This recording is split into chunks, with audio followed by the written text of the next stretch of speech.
This time on Holy Ghost Notes. I'm a lot like Tom Brady. We have been cursed. Someone's going to prison for this. Oh, yeah. You know what time it is. I'm going to be a god-awful person if I don't drum.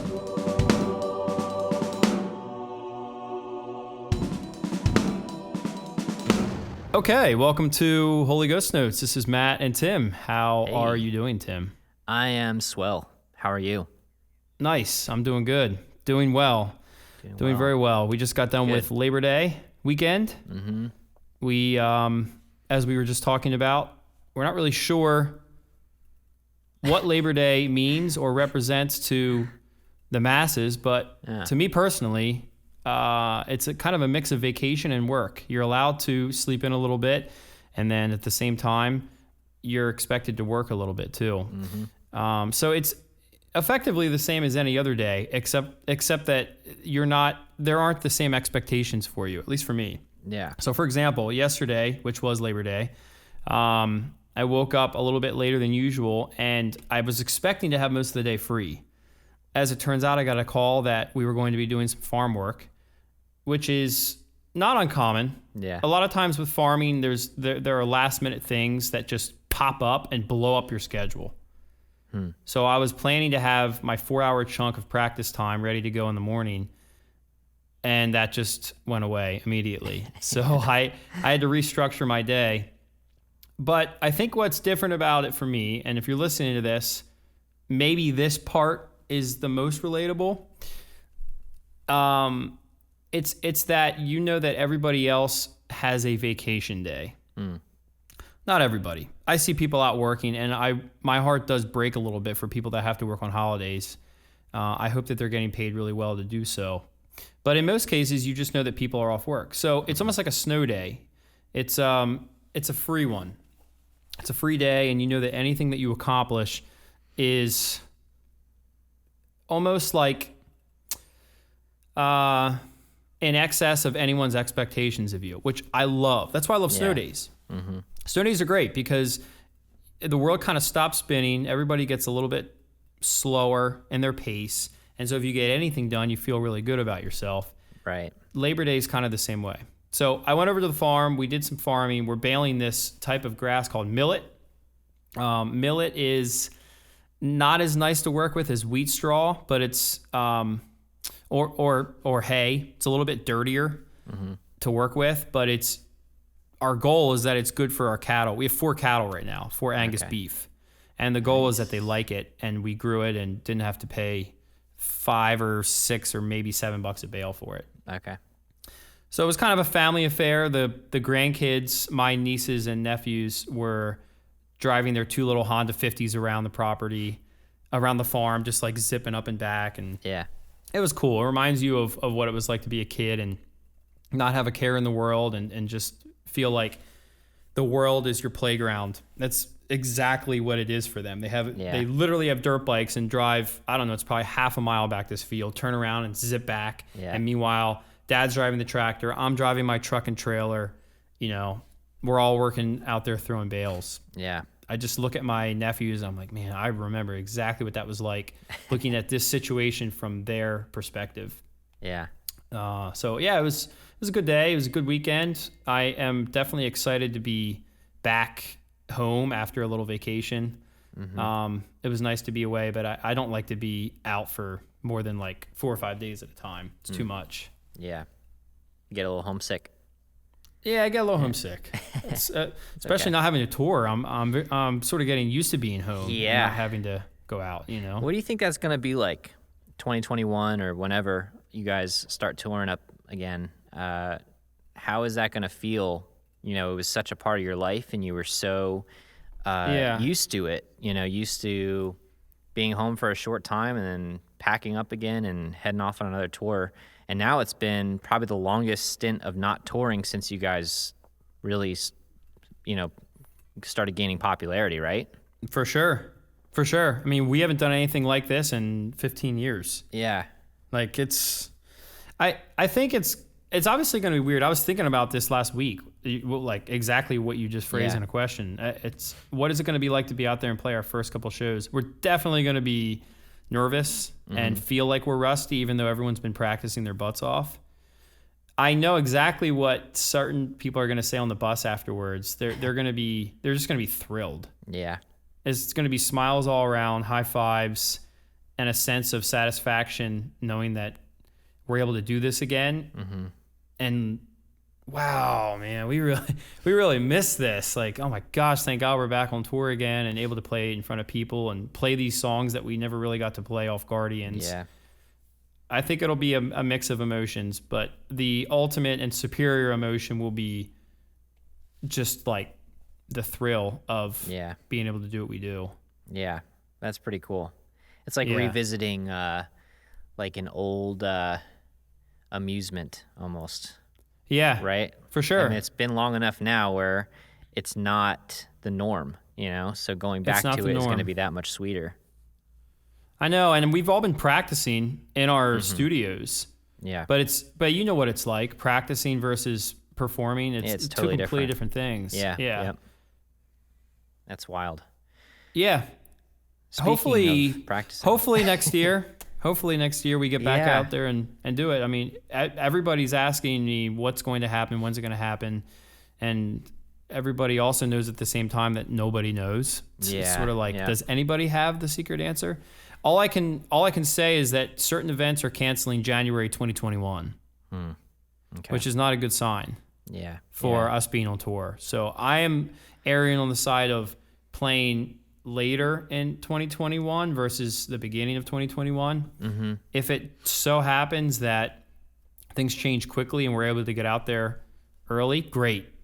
Then Yeah. we'll all be thrilled. But I think it's always better to hope for the best, prepare for the worst. Sure. Kind of scenario. Well, I know it's probably going to be different in some ways, at least. I know Chameleon that's true Club, too. which was a pretty regular spot for you guys, right? You played there like once a year. We played at the Chameleon least. more than any other venue on the planet. And they're shutting down, or at least they're moving somewhere else, right? Right. So, COVID's forced some change, that's for sure. Hopefully, it's mostly good change in the long run. I think a lot of people are struggling, and I know especially a lot of musicians are struggling, but especially the techs and the crew. True. I know didn't have a whole lot to fall back on with all this. That was their livelihood. Right. So. Yeah, that's true. And when we come home from tour, they would work local shows. Mm-hmm. And that's which aren't not happening a thing. either. Yep, exactly. It's just And a it's completely different landscape. It's a completely different landscape. Their trade is transferable to a certain extent, but everything that you would transfer that trade to, that skill set to, is also extinct. Yeah, right. So you can go to a completely different genre of work, or you sit back and wait for your industry to open back up. And as it turns out, the entertainment industry appears to be one of the last ones to open up. Yeah. And to your point, we haven't seen this in our career of 15 years of touring. So there's just a lot of question marks. There's a lot of stress, tension, friction. As you said, the Chameleon Club shutting down. And as you said, it's going to look different. When things open back up, I think promoters are going to be more skittish. There's going to be this just hesitation to do things the way that we were doing them and at the level that we were doing them. And then once we get back out there and some shows start rolling out and some tours start working out and coming to an end, tours are booked again, then I think there will be some consistency. But initially it's going to be I don't know. Some people are going to feel very uneasy about it all. In the meantime, we just practice and try to keep the rust off of us so that when we get the call, hey, you guys are good, you're clear, let's go. Yeah. We're not scrambling to lose 10 pounds and play metal music at 200 BPM. Yeah. I was just talking to someone about this the other day because, obviously with me as a hobbyist more than a professional at this point, it's insane, and I'm constantly surprised. I don't know why I'm surprised anymore, but I'm constantly surprised when I don't get on the kit for even just a week or two. Yeah, how I know much I have to I mean, like we're going to talk about practicing today.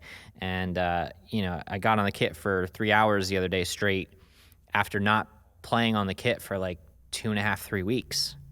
And I had to callus my fingers. I had like 5 blood blisters on my hands. They're still torn up. Dang. And, and it was like I was relearning all these things that like I had gotten to the point where I was proficient again and didn't have to think too hard, could just, kind of rely on my muscle memory, and even 3 weeks can destroy that. It's wild. Yeah, I know. So your hands are hurting, even though you were playing drums 4 weeks ago. Yeah. And you took a 3-week break. Not a purposeful. And you come back to it, and your hands are ripped up. Yeah. 3 or 4 weeks, whatever it was. Yeah. And then it doesn't take long. 3 hours on the kit, and my hands are destroyed. Yeah. Yeah, it's a commitment. It's a commitment to stay in that like you were at a certain level of playing, right? And you take 3 weeks off, and you drop down a level or two, actually. Yeah. And then it's not that hard to get back to that level, but you do have to get back to it. You don't lock yourself into that gear. Right. Unfortunately, you go down a couple gears and you have to work your way back to it. Yep. Keyword work. It's work. And if you don't want to stay at the level you were at, you don't have to. You can drop down, and you don't have to work as hard. You can play every couple weeks and enjoy it.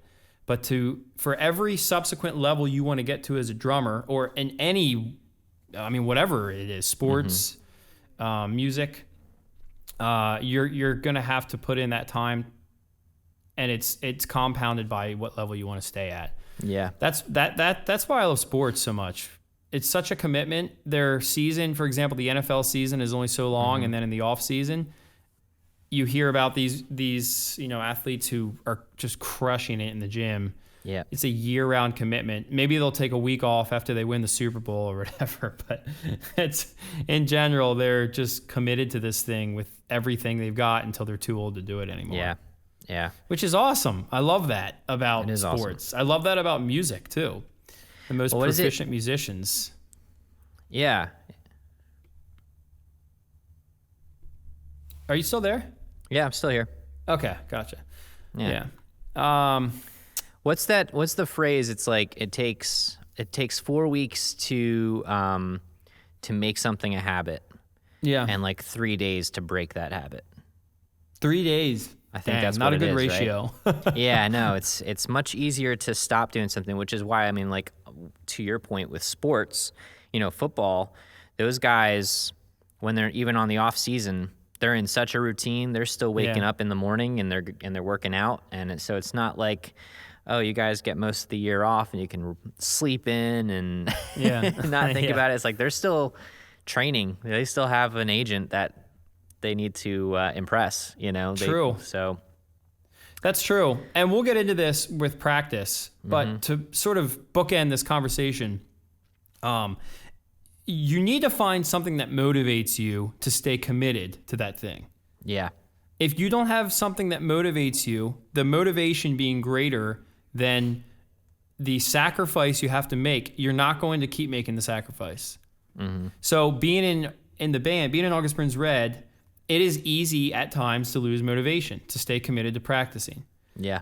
And at times, I've been motivated by an exterior factor that immediately pushes me back into the commitment, into being willing to make a sacrifice to the extent that it doesn't even feel like a sacrifice anymore. Yeah. So we'll talk about that in our drum segment on practice. But ultimately, you look at sports, you look at athletics, you look at these amazing. Just take, for example, Tom Brady, right? Is it his money that he's making that's motivating him? Is it the fame? Is it his ability to do something with such excellence? I've heard him say it's the challenge. It's the pursuit of being excellent at something. And then underneath of that, he loves to win. And I think I'm a lot like Tom Brady in just that one thing. Nothing more. Nothing more, just that one thing. The challenge is what motivates me. Yeah. But underneath of the challenge is the fact that I'm actually able to be successful at this thing that challenges me. So they work hand in hand. It's like mathematics. 1 + 1 equals everything else that I do with drumming. Yep. So if you care about this topic, if you play drums or you're in athletics or you play any other instrument or you're just trying to get to a certain level and whatever it is you're passionate about, this is going to be a good topic for you. But underneath everything, I think the summation of what I want to talk about is what I just said. That you need to find what the motivating factor is. And once you found that, is it greater than the sacrifice that you're going to have to make to get there? And if it is, then it's not going to feel like sacrifice, actually. Most days it's just going to feel like you getting to where you want to be because of the motivating factor that's, pushing you. Yeah. That's really good. So before we jump into this, I just want to say we did hit on the topic of practice in episode 10. It has now been like 25 episodes since we talked about it. And practice really being the backbone of, being a successful, or proficient drummer, really. We really should talk about it. I haven't listened to that episode ever, I don't think. So since it came out, I haven't listened to what we said. So we could have the same exact conversation. Most likely not. My view on practicing has changed a lot in the last year. And it's probably been about a year, actually, since that episode came out. So, here we are talking about it again. And there's that phrase, practice makes perfect. It's 100% true. And so that's enough for us to hit on this again. Absolutely. And hopefully drive the point home a little bit. So, so take it away. Okay, so the thing about being good at drums or any instrument or any sport is that you're going to have to work to be good at it. For a lot of people, I think this is discouraging. It's why people sign up for Drumeo, Mike's Lessons, even my site. People want to avoid the fact, it's human nature, I think, to avoid the fact that you're going to have to take personal responsibility and work your butt off to achieve something. And so we jump through hoops and we go to great lengths to avoid that harsh reality. Yep. I do it. I was just talking to a friend this morning at the gym who does the same thing. It's just what we do. It's like there has to be an easier way. Is there a tamped down path that's already blazed through this tall wheat field that I can just walk through? There must be. I just need to find it, right? And so so things are marketed to us in a way where we look at it and say, I think that if I just pay this amount of money, then I can achieve that result. There are certain things that will help, but they'll only help so much as we're willing to put in the work to achieve the result that we're being promised. In other words, without the work aspect, the tips, techniques, cheats, whatever they may be, are just PDF files or just 3-minute videos. It's all they are. You can look at them all day long and it will not make you better. You might learn a little bit about how it's going to look, sound, feel in your head, but until you take your mind's eye and you apply it to what you're trying to do, you're not going to see a result. You're just not going to. And so what you need to do first, I think, is realize that there's no cheat to being good at something. There is an innate ability that certain people are born with, right? This is impossible to ignore. Like we've talked about this a lot. There are people like Aaron Spears, Tony Royster Jr., Thomas Pridgeon, Ash Sohn, who you can tell have this innate ability to play and perform in a way that, yes, they've worked hard, but there's something really special about them. I'd even say Adam Gray is in that conversation. Oh, yeah, 100%. However, they've also worked hard alongside of that to perfect that thing that they're innately good at. Right. So first, number one, realize that to do anything great, you're going to have to work for it. Now, will that inflate you and motivate you to do it, or will that depress you and discourage you out of doing it? Either way, I would say no problem, just so long as you know that's the reality up front. Once you face that reality, then I think you're going to need to look at your personality. Are you the kind of person like Adam Gray and I, who when we see a challenge, we face it and it actually motivates us to perfect it and to give it everything we've got to see how much of it we can chip away at? Or are you the kind of person that just wants to be creative and find new avenues, and that creativity, that ability to express yourself is what motivates you? This is all going to be subjective as to what motivates you. The common denominator, though, is you're going to need a motivating factor. And as we just talked about, the motivation has to be greater than the reality of what you're going to sacrifice. If it's not, then you're not going to be willing to make the sacrifice. There would be no reason to do that. That's right. This happens a lot in farming. This is something I face in farming a lot. First time ever someone's equated farming with practicing drums. But not the first time. Not the first time. The second. When I do stuff on the farm, there are times when I get very frustrated. And I'll say to my dad, why are we doing it this way? This is such a difficult and tedious way to do things. And oftentimes I don't get a response, and it's very frustrating to me. The reason it's frustrating is because I don't see why, I don't see a purpose in doing things such a difficult way when I can just imagine there being an easier way. Right. My dad doesn't communicate to me why we do it this way, the motivation for doing it this way, the motive. And so therefore I'm left frustrated and I don't want to do the work this way. If it was communicated to me why we're doing it this way and not all these other ways, then it would make sense. And I would say, okay, this is the way to do it. It makes sense. It's reasonable. It's rational. And this is 100% what we need to do. A perfect example of this is pulling weeds in our fields. So we have a devil satanic weed called burr cucumber. We all call it pickle. Pickle is a very thin vine that grows up through the corn, and it germinates late in the season so that your residual sprays will not hit it.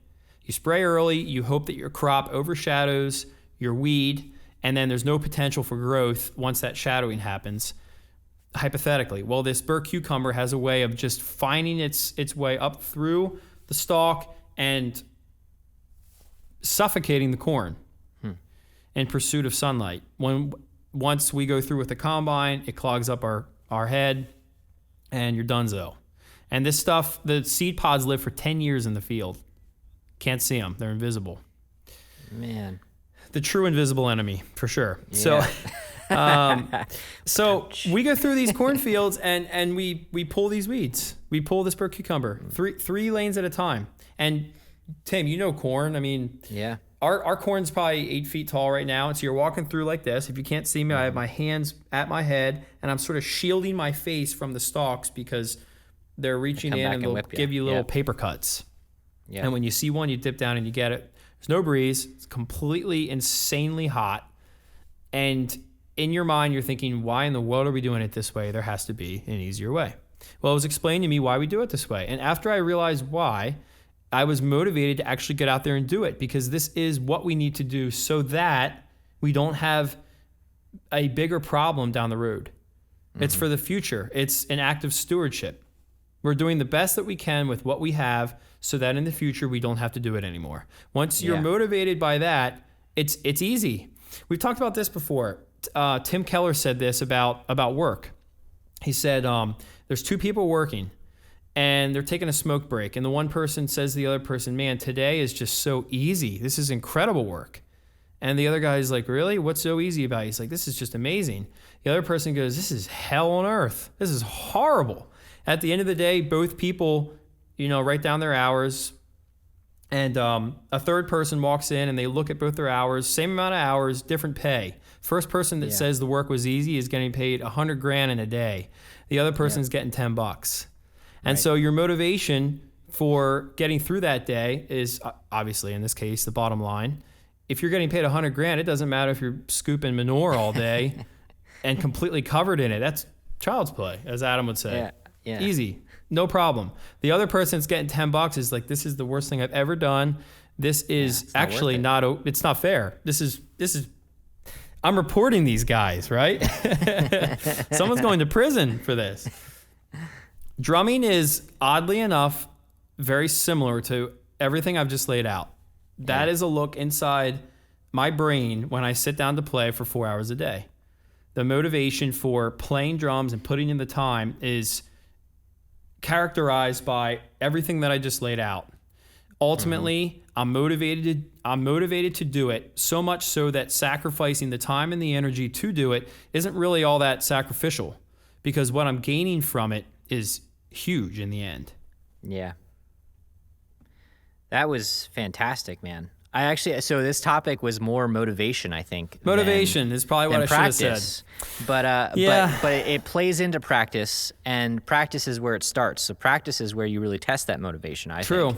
That's really where the rubber hits the road, and you start to figure out, am I going in the right direction? Does any of that speak to you, or are you a different kind of drummer in that it's like, I don't really see it that way? Well, that's it. You know, I've been asking myself this question actually as you've been talking, because everything you're saying makes complete sense. That picture was crystal clear. Okay. And I think so for me, it's different. I'm definitely the type of person who enjoys a challenge. I think if life was easy, it wouldn't be worth it for me. So I'm definitely on the same page with you there. I've never, I've definitely been at the point where I would practice a lot every day to perfect my craft, to be at a level of playing that I can go out and perform, often. And, I just never got to that pro level where it really required everything of me. Right. You know, I never got to that point of sacrifice where I needed to sacrifice everything for drums, you know? So in my mind, it's hard for me to say 100% that I have that in me, like that I wouldn't have given up at some point along the way. But, what I will say that I found out more recently, and it's weird that it took so long for me to figure this out, but drumming is so much a part of me that when I don't play drums, for instance, I know where you're going with this. 2 or 3 weeks of not playing drums, I start to get moody. Yeah. I get a little bit snippy. I get a little bit brash, unreasonably angry, and it took me a long time to figure this out. Me too. Because it really was like I got married and I had everything in my life that I wanted. I was married. I was, out of my parents' house. I had all my favorite shows, whatever, and it took me years, probably a year or two into marriage, to realize I need to give myself music. I need to play the drums, or I'm going to be a miserable person to be around. And I couldn't figure it out. I was like, what the heck is wrong with me? Like, why am I so angry at this? Why am I so frustrated? Why am I so mad all the time? And it was literally because I wasn't being creative. I was working all the time, and I was spending time with my wife, which was great, but I didn't have music. Okay, question. And I needed that. Is it the same thing with playing guitar and singing? The reason I ask that is because drumming is physical, and some people have equated it to like hitting a punching bag. So you're obviously It's not the same. It's not the same. Okay. It's similar. Yeah. It hits a piece of that creativity that I need. I think I actually need both, I'm just being You need a snob. drums and guitar. Yeah. I don't necessarily need guitar. I'm a needy guy. I don't necessarily need guitar, but I do need like songwriting, for instance. I need to be able to sit down and write music, whether it's with a guitar or just giving myself some time to create and make music. Sometimes that manifests itself just being like at the Pro Tools screen and recording some ideas, just getting it out. I need that, and then I also need drums. And the drums, it doesn't matter what I'm doing. I could be recording, I could be performing, I could be practicing, I could just be messing around, I could be learning a lick, whatever. As long as I have those things, I am a happy person. I'm the same way. I'm the same way as that.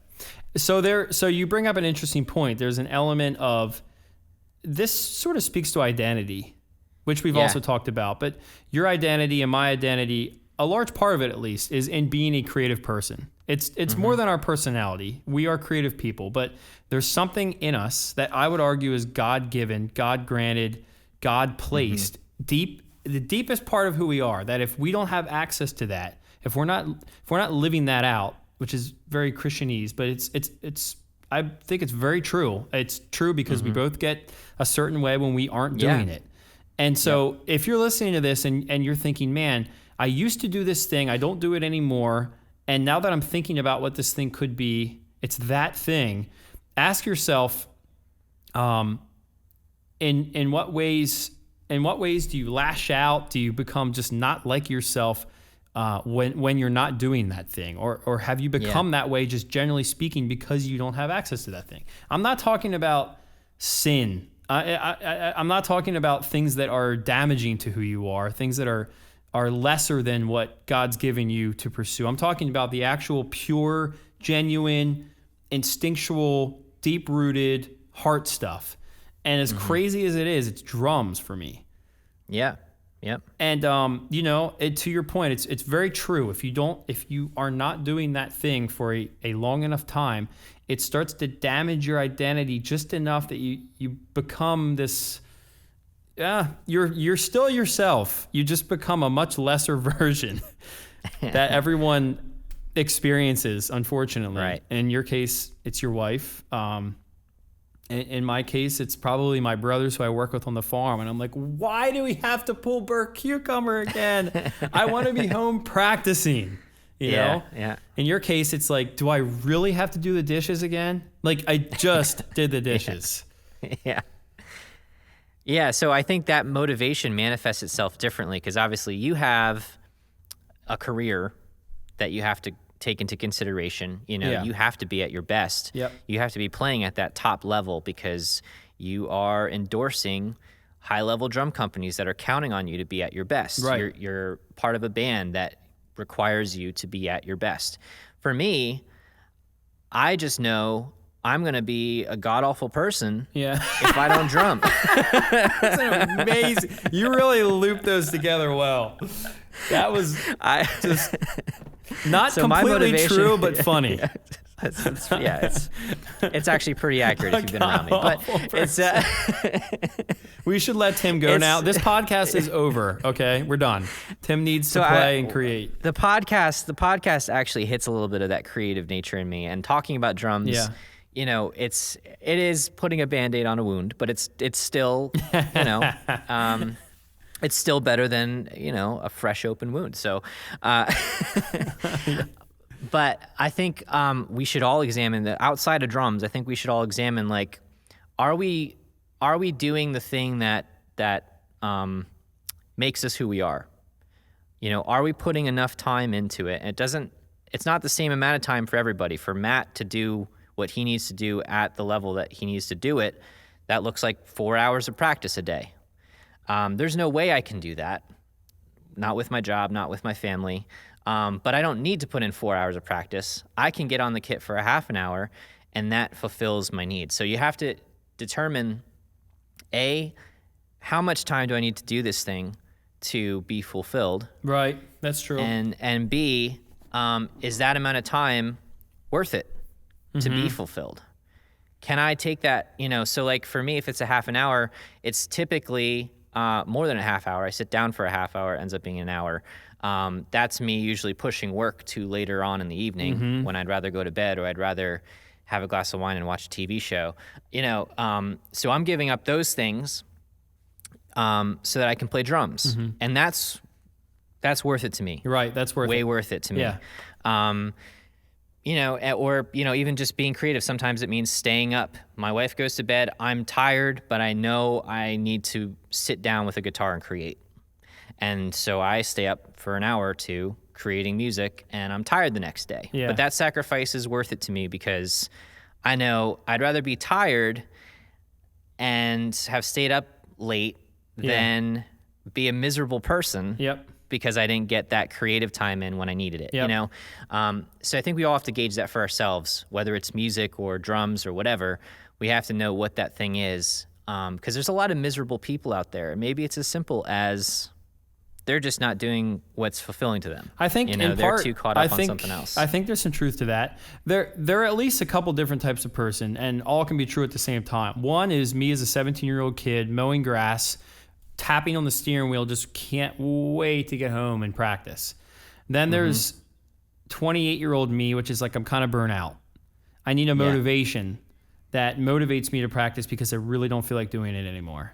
Yeah. And then there's 34-year-old me, which is like, okay, it's sort of it's sort of a mix of everything. I could be doing a lot of other things. I want to be doing this thing, but I need a way to balance everything in my life. Because when you say yes to this, you say no to something else, to your point. Right. You're having to balance several factors, which I would argue are a priority over drumming, and you would too. It's why you balance things, your family, your job, and drumming has to fall in there somewhere, but how are you going to do it? You're going to have to give up some stuff. So as a listener to this, you likely fall into one of those, loosely at least, and saying, man, all I want to do is play drums. I don't want to work anymore. You have to work.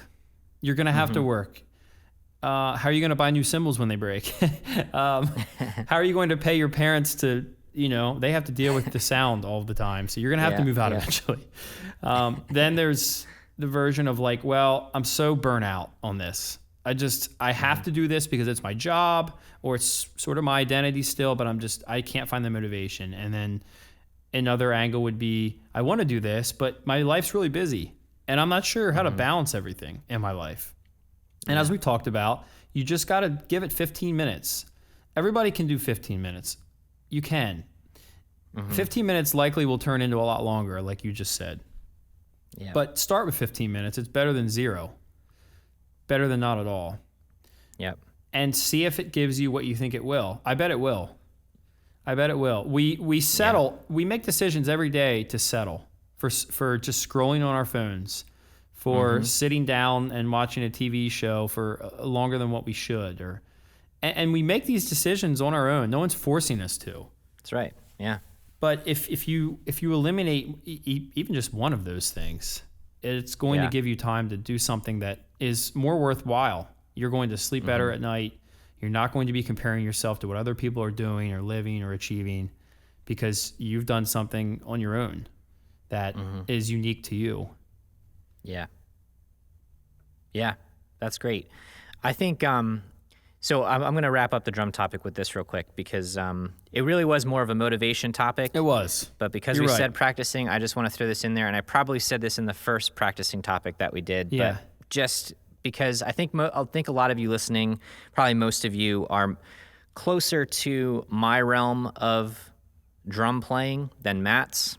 A lot of you might not be afforded 4 hours a day to sit on the kit and practice. Some of you are.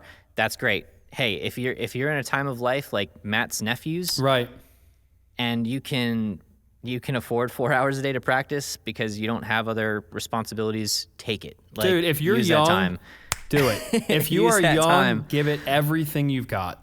Yeah, 100%. For me, I find alternative ways to practice. I've said this before. I'll say it again. You can drum from your desk. Yeah. You might annoy the crap out of your coworkers, but you can do it. I have learned many a polyrhythm, many a linear fill from my desk chair with my laptop, playing on my lap and on the floor. True. I have memorized patterns simply by just playing wherever I was, sitting waiting for a client to show up to a meeting or, wherever I am. If you're motivated, and this brings it back to the motivation, if you're motivated to learn and you're motivated to grow, you'll find time to do it. And you'll be surprised at how much time you have and how innovative you can be when you really want to be. 100%.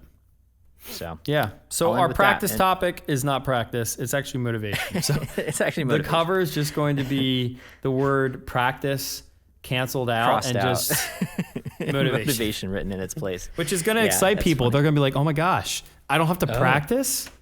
I just have to be motivated. I just need to be motivated. Yes, that is true. Once you're motivated, you will practice. That's right. Start with motivation, then start practicing. Yeah, there you go. Awesome. That was great. That was a good topic. It took a different turn than I thought it was going to, so it's exciting. So our faith topic, and we're going to try to keep it relatively short because Matt has to go. I'm I don't good. know how much time you have. I'm You're good. All right. Cool. We're gonna run with this. I have then. some real life stuff going on. Here's what it looks like. I have a farmhouse that I fixed up and have tenants in, right? Mm-hmm. I'm a landlord. As a landlord, you get a message that says, hey, I don't have hot water in my house anymore. And so you say, all right, I'll be over. What you learn as a landlord is never say what time you'll be over, because they will be expecting you prior to that time. So now I just say, I will be over. So after I'm finished recording this, I'm going to go try to prime an oil-fired hot water system. That was a pro tip right there, guys. That's it, man. That was the best piece of advice given this entire episode so far. Yeah, for sure. The most pragmatic. Never hold yourself down to a time, 'cause then you're responsible for it. Don't take that advice and run with it. Just if you're a landlord. Just if you're a landlord. There are some landlords out there. I know. I have a friend who listens to this, and he's a landlord, and he might agree with me. Yeah. Maybe not. I think there's some other points in life that can be applicable. Yeah. But yeah. Anyway, so this topic, I don't have a whole lot to bring to the table, but I thought it would be worth talking about. And that is the idea of positivity, or positivity versus negativity. I know a number of people. I can probably count out just off the top of my head like 10 people, and figure out very quickly whether they're more of a positive person or more of a negative person in general, whether they look at the glass half full or half empty. And I think that it's interesting, and I try to challenge myself with this a lot. I try to be a positive person, but I wonder sometimes when people think about me, am I the person that's going to be encouraging to be around? Am I the one that's going to inspire healthy conversation, or am I going to bring people down? Am I going to be the one filling people up, or making them feel like they have to give me something from them and leaving the conversation feeling emptier? Wow, that's a great point. I've seen a lot recently, obviously, 2020, dark year. Yeah. Yeah. But I was like thinking about it. I took a step back and I was talking to some people, and we were like, you know what? Like, there's been a lot of bad stuff that has happened, but it's actually not. It hasn't been a bad year. We keep saying it's been a bad year, like 2020. Oh, we're gonna write this out of the history books. It was such a bad year. I've actually seen a lot of positive things come from this. Yeah. I've seen particularly a lot of light shed. Yeah. A lot of truth coming out. True. People's true colors being shown through, issues that have been in the dark brought to light. Because in times of trial, I feel like all we have is the truth to hold on to, right? You hear that phrase, the truth will set you free. Yeah. It's like people are struggling for that. But anyway, social media primarily is the trigger for this conversation, I'll say, because it has been just a slew of negativity. Yeah.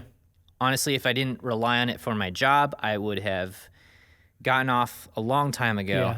Yeah. Just because it's really it can ruin your day. Yeah.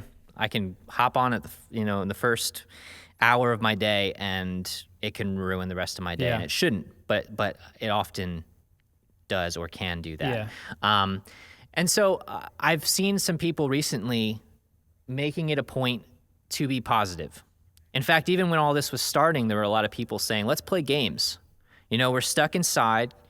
COVID sucks, but let's play some fun games. I'm just, I'll roll with it. Let's start this chain thing. Like I think at the beginning I posted I don't know, my top 10 albums or something like that, or of whatever era. Or, I don't know. I was playing along with some of them too, just because it's fun. It's something positive. Yeah. At least it fills the newsfeed with something better Yeah. than, bad news. Yeah.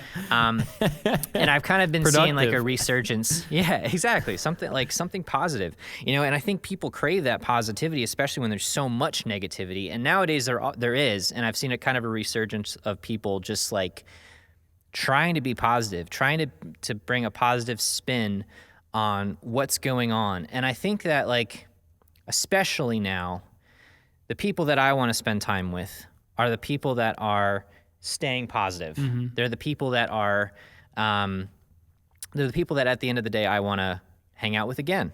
I don't want to, that I don't walk away from the conversation being like, oh man, that was a drag. That, that took a lot out of me. I'm going to spend time more often with the people that are building me up and making me feel good about life. And sometimes it's about blocking yourself off from things that are going on. Sometimes it's about just taking a step back and taking a deep breath and giving yourself some time. But that's not always a bad thing. Some people think that you have to have your head in the news. You have to know the truth. You can't close your eyes. It's not, it's not about being naive, ignorance isn't bliss, or, whatever, but I think sometimes you just have to take a positive approach. Sometimes you have to twist the narrative a little bit to say, like, well, let's look at the good that came out of this. Sure, there's a lot of bad. Let's acknowledge that. Let's recognize it. But what good came out of it? Let's focus on that stuff. What do you have to say to someone, playing devil's advocate here, do it, please. Here, who would say that's you're naive if you're not willing to look at the hard facts and how dark and cold and terrible this world is and people can be. You're just naive. You're just pretending. You're just living in this fake world where you sort of dress everything up and make it nice. Well, I'm not a good person to ask that because I am always a proponent of ignorance is bliss. I'm really serious. Funny, I'm the type of person that would answer that and be like, well, I'd rather not know about it then. Like, if it's really that bad, just don't tell me, It's like, I'm the person, like, if you say, do you want the good news or the bad news? I'm going to ask for the good news first. And then I'm going to tell them, don't tell me the bad news. I'm going to walk away. I don't want to know. About it. I've grown up. I've matured a little bit since those days. There is a need to be informed, to know what's going on, to know the truth, to acknowledge that bad things do happen in life, and quite often. If you don't know that by now, you're in for it. But I do see a need for my own sanity and for my own family to not just be consumed with negativity.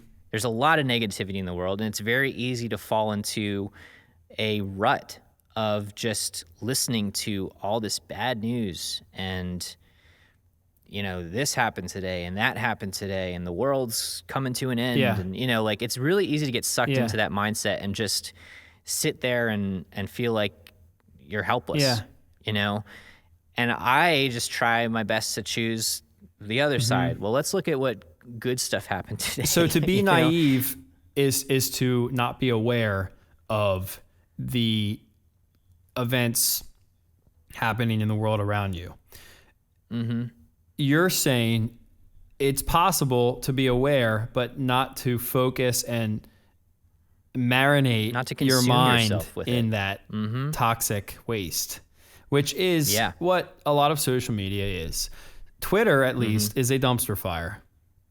It just is. It is just full of people easily writing 100 and however many characters it is now without any work involved. And if you were to face that person face to face and have a conversation, they would not be saying what they're saying 9 times out of 10. And even more than that. I know that because I got hit over the head recently a couple times. This year has been full of these buzzwords and very sensitive issues. Being a public figure, it's expected of you to speak out. Speaking out means you will alienate certain people and you will include others. There was one person who reached out to me and she felt like I was a terrible person and she called me names on Instagram. This is direct message. And I replied and I just tried to understand where she was coming from. It was an unreasonable attack with things that you shouldn't say about someone you don't know, at least. You really shouldn't say them to anybody, but at least to somebody you don't know. And so we worked our way through this, and by the end, she apologized because that's what happens. That negativity turned into us having a conversation that was legitimate. I think if I'm understanding you correctly, you're aware of what's going on, both good and bad, and you're choosing to say, I get one shot at this life, and I'm making a decision to focus on the positive things that can be found in this situation instead of dwelling on the negative. Yeah. Yeah, that's it. And I mean, there are seasons for everything. I think it's Ecclesiastes that has that famous verse, there is a season for this, a season for this. And I think that there are seasons to, be up in arms, be angry about 100%. stuff, make a change. But I think overall, it's and this is just me, maybe it's not everybody, but for me, it is much harder for me to love somebody when I am down in the dumps and I need to be loved myself. Exactly.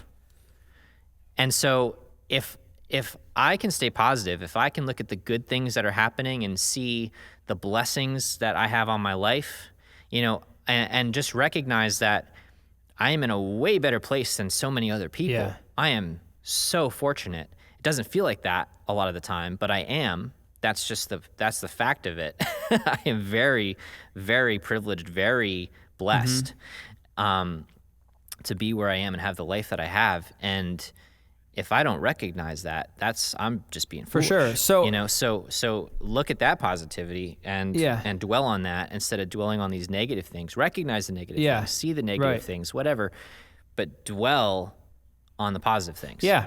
I'm very similar to that. Right? For me, it comes down to hurt. The expression hurt people. That is true for me in the case that when someone hurts me or I've been hurt by something or someone, I respond with a negative approach to life. I see people in a negative light. I no longer can capture the positive attributes about people or circumstances. You're saying you have to have the perspective to say your life is still better than it could be. You have it better than it could be. 2 or 3 years ago, I was sitting at a table with my dad, and I was very hurt. And I said to my dad, I remember I put my head in my hands like this, and I said the words, I just don't care anymore.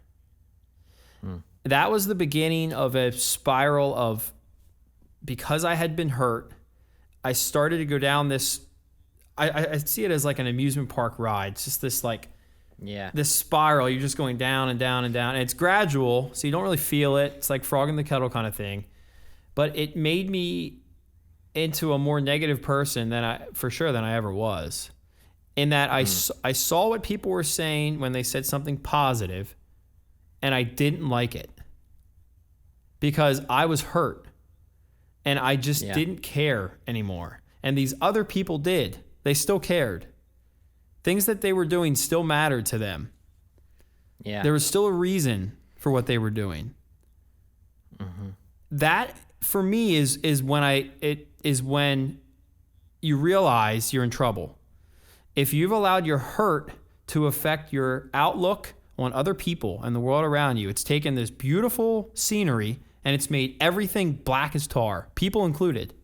And when someone else is operating out of this, we're talking about positivity, but more broadly speaking, loving approach to life and going about their day, it upsets you. It actually upsets you. I was there. I mean, not really that long ago. I'm actually still kind of dealing with it at times where someone will say something. I'm like, man, like that's upsetting to me. And it's positive. What they're saying is good and loving. Yeah. And you're like, what's wrong with me? You know? And that comes, for me personally, from a place of hurt. So what you have to do is you have to ask yourself, is it worth it to live the only life you're going to get the rest of your life? Are you willing to go the rest of your life with the perspective that, you know what? This whole thing really sucks, and I don't like any of it. I was hurt, and I am not going to let anybody else change that about me or get close to me again. And I had to make the decision to say, you know what? I have to work on myself and get better so that I can start to love people again, so that I can start to appreciate people again. Otherwise, like your hands, you start to get calloused. You start to get blistered. Yeah. So with that little play on words, we should really be practicing positivity. I mean, I think it's something that can benefit all of us, because obviously happiness is what we all want. You actually do right? have to practice it. Like it's kind of a joke. Yeah, I wasn't kidding. it's kind of a joke, but it's actually not. C.S. Lewis said, if you're upset, fake a smile, and much more words than that. But what he meant is, if you're not feeling good, smile. The action of smiling, physically speaking, smiling, will change the way you feel. Mm-hmm. And I don't want to hear this about it being naive and innocent. It's like, oh my gosh, we'd be better off if there was more innocence in the world. We'd be better off if we didn't have... Jesus said it's easier for a child to come into the kingdom of heaven. Why do you think that is? You were talking about your nephews. Yeah.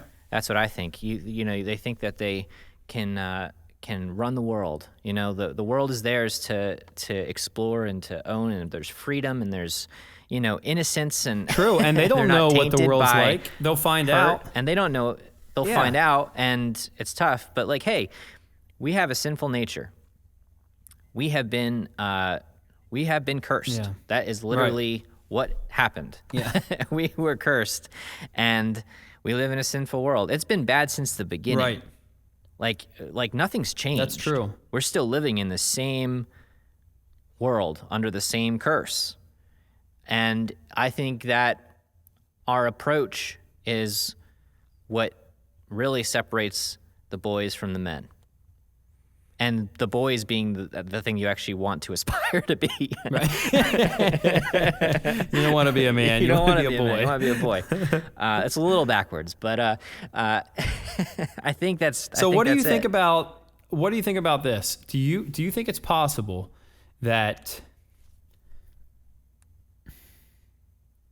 Do you think it's possible that going through difficulty, the difficult year we've had? Mm-hmm. If you've lost someone in your life that you love, if you're going through a personal illness, you're struggling, you're being challenged, beaten down, just the general suffering, right, of life. Yeah. Do you think it's possible that to truly experience positivity, real positivity, the kind that lasts, the kind that changes you, can happen most of all because as a result of that challenge, where it has a tendency to make you into this negative, terrible person, like I was starting to become, faced a challenge, it twisted me upside down, when in reality, it was making me into something so much better than I was before. I thought I was positive before, but I didn't truly realize positivity. I couldn't have until I felt the negativity that I felt. Yeah. When your context is spread out, you're able to see the positivity just a little bit wider because you're able to see the negativity just a little bit wider. Right. The pendulum swings just a little further. Mm-hmm. It's okay to feel those angry, sad emotions, knowing that that pendulum's going to swing over and hit this other side where God wants you to also experience love and affection and affirmation. Yeah. And I would argue that a year like this is beneficial to many of us in the end if we're willing to let that pendulum swing over and bounce us into an even greater understanding of how to be positive Yeah. and how to be loving. Yeah, that's true. I mean, ask your friend Horatio Spafford. Oh, Right? wish I could. I mean, there's gonna be valleys, and some of those valleys are gonna be pretty deep down there, and then there's gonna be Right. mountains and all-time highs. I mean, Right. That's true. That's how life is, and I think we have to see. And we talked about this so many times, so I feel like I'm just a broken record at this point. But it's because it's so important. We have to take those valleys as a time to grow and learn and come up that mountain as a better person. Exactly. As someone who right. learned from that mistake the first time, and Yeah. we won't have to learn again. Exactly. You know? Yeah. It's painful. It hurts. painful. It's not fun. It's terrible. Yeah. But you have to realize that in that time, you're being made into something. Is it possible? Ask yourself this. Is it possible that you're being made into something greater than you were before? If it is possible, then let that motivate you to put your head down and face it. Like you said, Horatio Spafford. Where did he look? The cross. Why did he look at the cross? Because when he realized the extent of his sin, he realized how loved he was, and that lifted him up. The only person that could was Jesus. Felt the deepest pain out of any person who's ever lived. That's where he had to look. He had no other choice. Yeah. And when he made that choice to look at him and realize the extent of his sin, he also then realized how much he was loved. Yeah. Absolutely. And if you're struggling with being negative and down and just beaten up and you just can't flip that switch and be positive, I get it. I hear you. I understand. But start by looking at your hurt and start by looking at the past, really. That's where you're going to find the answer, and you're going to find where that happened. Something happened. You were like my nephews. I was like my nephews, and then life happened. And you have to go back to that place and figure out, okay, the pendulum was way over there. Somehow it stalled out, and I need to get it over here. You don't have to, but you should consider it, because life is pretty great. Yeah. It's pretty great if you're able to see it with the right lens. That's right. That's exactly right. I heard this great quote. It's I don't know who said it, but it's the same water that softens the potato hardens the egg. It's not about what situation you're in, but rather what you're made of. And I think that that says a lot about people. You know, there's a lot of people who could go through the same exact thing, have the same exact upbringing, or the same exact, you know, all of the, whatever the, you know, what you're up against is exactly the same, lines up perfectly. And this person over here is going to experience it and go through it and learn from it one way. And this person's going to experience it and go through it a different way. One person's going to come out higher than the other. One person's going to come out lower. It's the way that it is. And I think we have to try our best to make the best of the situations, to learn and to grow from the situations that we're in, as hard as it is, you know, because we don't want to be those hurt people that hurt people.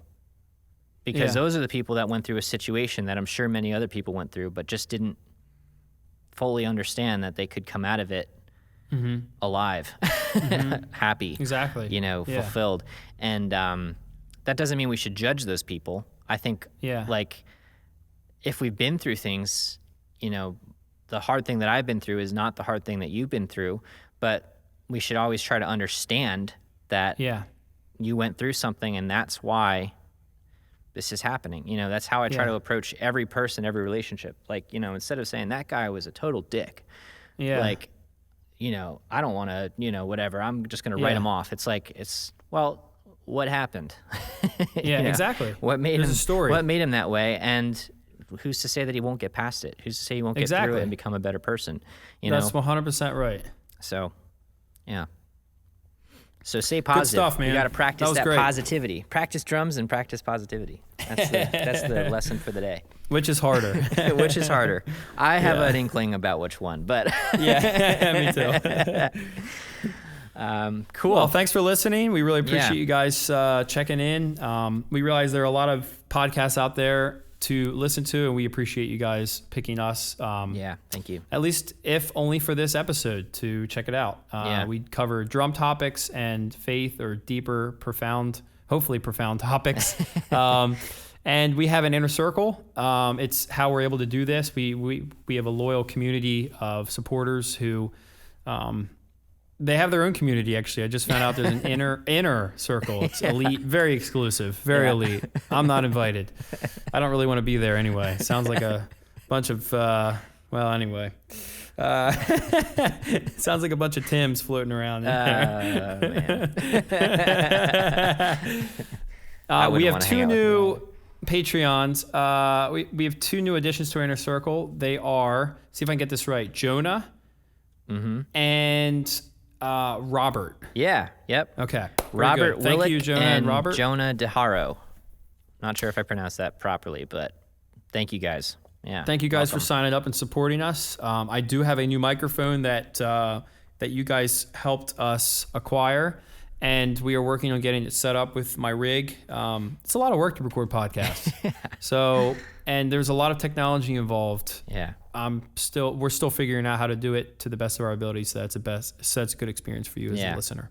Yeah, so thank you, Inner Circle. You guys are helping us. If you're interested in learning more about the Inner Circle or becoming more a part of it, check it out, patreon.com/HolyGhostNotes. In addition to supporting the podcast, there's a number of incentives. We've had Adam Gray and Jonathan Thomas have been doing drum lessons, which are exclusive to our Patreon supporters. They've been awesome. Dude, yeah. Jonathan's been coming out with like full-blown, like he like popped out like a 15-minute video the other day with like full-blown sheet music on the bottom and like everything. Like he went all out. So Jonathan, if you're listening, thanks, man. You're the man. But those lessons have been great. That's from the double tier and above. The triplet and then tier. The triplet and the Ghost Note get the MattGrinderLessons.com access. Yeah, immediate access to MattGrinderLessons.com, and of course, exclusive content and some swag and whatnot. So check that out if you're interested. If not, we love you anyway. Thank you for listening. Absolutely. And yeah, we've got some cool devotionals up on our website. We've been going through the Book of Mark. It's called Peace Devotionals. Check that out if you're interested. Use the hashtag Holy Ghost Notes on your drum videos. We do a Groove of the Week every week. Drop us a rating if you're listening on Apple Podcasts. It really helps a lot. I'm not saying that from experience. I've just been told to ask for ratings. So drop us a rating. We'd appreciate it, even if you don't like it. 1 star. Yeah. Do what you got to do, guys. Bring it on. Give us the truth. but stay positive. But stay positive. That's right. Hopefully it wasn't a total waste of your time listening to this episode. Thank you all, and we'll see you very soon. Sounds good. You know what time it is. Oh, come on. Peace. Oh, yeah.